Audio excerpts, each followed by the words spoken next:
Hey, Felix, you got your draft notice. Ha ha.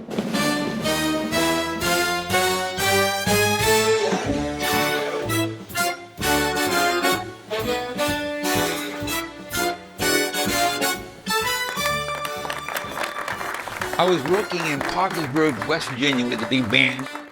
And so I was approaching my hotel, and one of the guys in the band opened the window and said, "Hey, Felix, you got your draft notice." Ha ha ha. I had a big joke about it. Well, we were going to New York in a few days, and I figured I'd take care of it when I went back to New York. Well, when I got home, I decided to go downtown, and I met an old band friend of mine, and I said, "What are you doing, sir?" I said, "Well, I'm in the Air National Guard." He said, "Yeah." I said, "We're going to be federalized in about 3 weeks, become regular Air Force." And I told him that I got my draft notice. He said, "Well, why don't you join with us? We need a trombone player." Next day I went there, I signed up. That's when they told me that the band was all filled, and that I would become a teletype operator, which I had never seen, never knew. But luckily, about 3 days later, they said, "Oh, by the way, there's an opening in the band, and you can join." So I joined the band. We went by troop train to California, and I was there for the next 3 years, playing all over California, different parts of the Southwest, the band parades and stuff like that. I knew I had lucked out because my brother had been in a service band during the war, where he played with the band in Waikiki Beach for 4 years for all the service guys, and while his cousin, who was in the same outfit as he was before he got with the band, the 27th Division, he went to Guadalcanal and other places and never came home.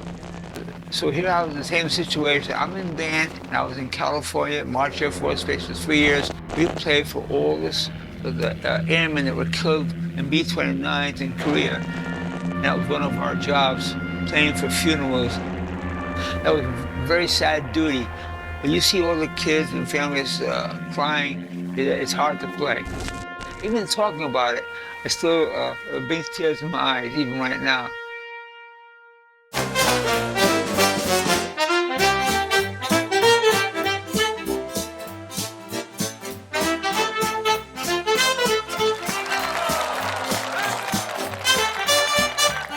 I was with Fred Waring and the Pennsylvanians, and we were playing at Harris Club at Lake Tahoe.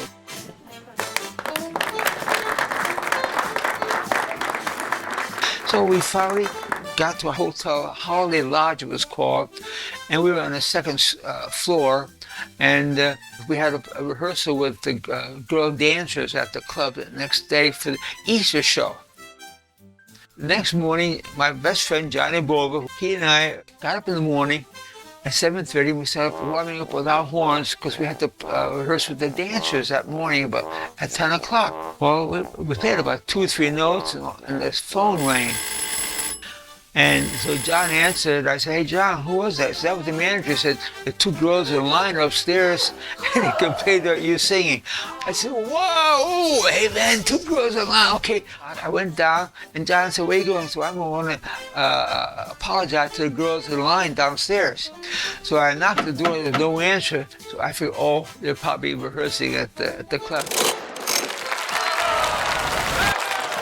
So we got to the club, we did a few tunes together with the girls, doing the routines, and so during the first break they had coffee just for the girls, the dancers, and so me and my brass New York way, I went up to the girls and said, "All right, who are the girls that complain about our playing this morning?"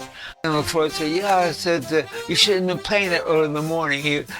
A beautiful brunette walked down, she said, "Yeah." I said, "Who was that girl?" He said, "Her name is Shirley Wagner." So that night, we went to do the first show. So I went up and I said, "Hey, Shirley." She was surprised I knew her name. "How about going over to the wagon wheel and across the street and have coffee after the second show?" Well, man, she looked at me like I was dirt. Disgusted. But I did something the next night I had never done before. I never asked a girl out for a second time. I went up there, she was warming up, and I said, sure, how about going out? She just looked at me and just gave me the ray, man, and turned. And then I had the audacity to ask her the third night. And when I asked her, and she said, okay. So after the first show, she went and got changed to a beautiful white cocktail dress. And she looked fantastic. And so as we were walking through the club towards the coffee shop, all eyes were on her, and they'd probably say, who's that little guy with her, you know? And so we walked in, there was a guy waiting, it was a young guy. She had had a date with him. She wanted to discourage him, that's why she took me along. Does that sound familiar?